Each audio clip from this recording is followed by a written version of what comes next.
Now, you might think your photos are soft because your lens may not be the best, or maybe your focusing system wasn't fast enough, or at least that's what you think. So what do? Well, maybe you buy better gear, but what if the photos are still soft? Well, then the problem isn't your camera gear or you.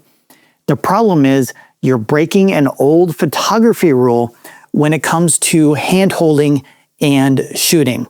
And if you cross it, then your photos are going to be very soft every single time. And it's called the safe shutter speed rule. It's one number based on your focal length of your lens that tells you the slowest shutter speed you can handhold without blur. So in this video, I'm going to show you the formula and how to apply it. And once you know this, your photos will be much sharper. I guarantee it. So my family and I were on a vacation in Florida, staying in a rental home for the week. And right next door, there were a few burrowing owls hanging out. So I grabbed my Nikon D500 and my 200 to 500 millimeter zoom lens, and I headed out to see if I could get some wildlife images. And one of those owls had just come up from underground, and it was keeping an eye on me and standing perfectly still, or at least still enough that I expected a very sharp photo. So I dialed in a shutter speed of 1/160th of a second for the exposure that I needed, and I couldn't go any faster because I was afraid to push the ISO higher than 1000, and I was already wide open at 5.6. So I zoomed in at 500 millimeters, composed the frame, locked focus on its eye, and I pressed the shutter, and I got the shot before it ran off to hide. So I took a quick look at the image on the back of my camera screen, and I saw that the owl was soft and not razor sharp like it should have been. And as you can see, the owl's body is soft. The feathers lack detail and the eyes aren't tack sharp, even though the focus had locked on perfectly. And after reviewing my camera settings again, I realized I didn't apply the shutter speed rule.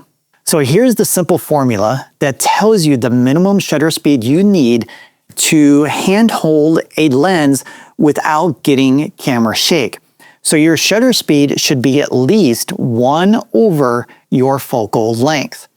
So if the longest focal length of your lens is, let's say 500 millimeters, this lens is actually 600, but let's say it's 500 millimeters, then your minimum shutter speed should be 1/500th of a second.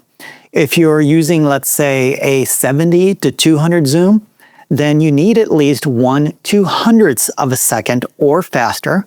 And in my case, at 500 millimeters for this image, I should have been at a minimum of 1/500th of a second. Now, if you're shooting on a crop sensor, you're going to multiply your focal length by your crop factor first.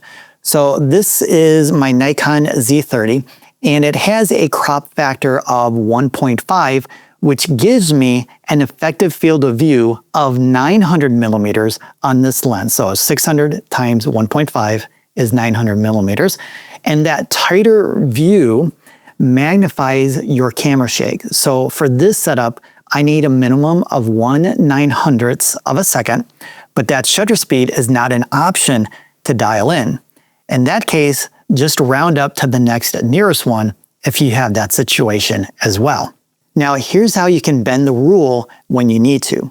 Most modern lenses have a vibration reduction built in, and it's called VR on Nikon lenses, IS on Canon, and VC on Tamron. And what it does is compensate for small camera movements while the shutter is open.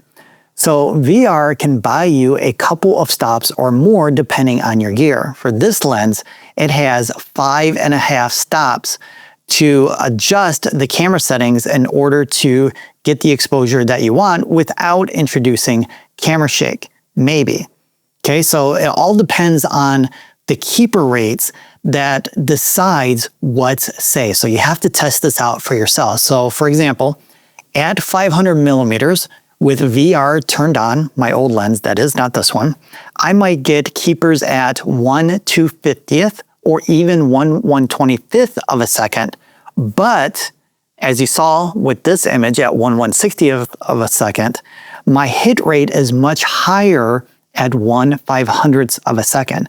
I might get sharp images at 1/160th, but I'm going to get many more photos sharper at the higher shutter speed. But here's what's also important. VR only fixes your hand movement. It doesn't freeze a moving subject. So for wildlife, you'll still need a shutter speed fast enough for any movement of your subject in order to freeze any action. And whether VR is on or off, knowing the baseline rule keeps you safe. 1 over your focal length, that's your starting point. All right, now that you're using faster shutter speeds, you might need to raise your ISO higher to maintain proper exposures. And that's where most photographers panic. A lot of photographers try to protect image quality by keeping the ISO lower, and I used to do that as well until I learned the hard way that it actually makes things worse. So watch this video next, and I'll show you why a high ISO isn't the enemy and how it can save your images.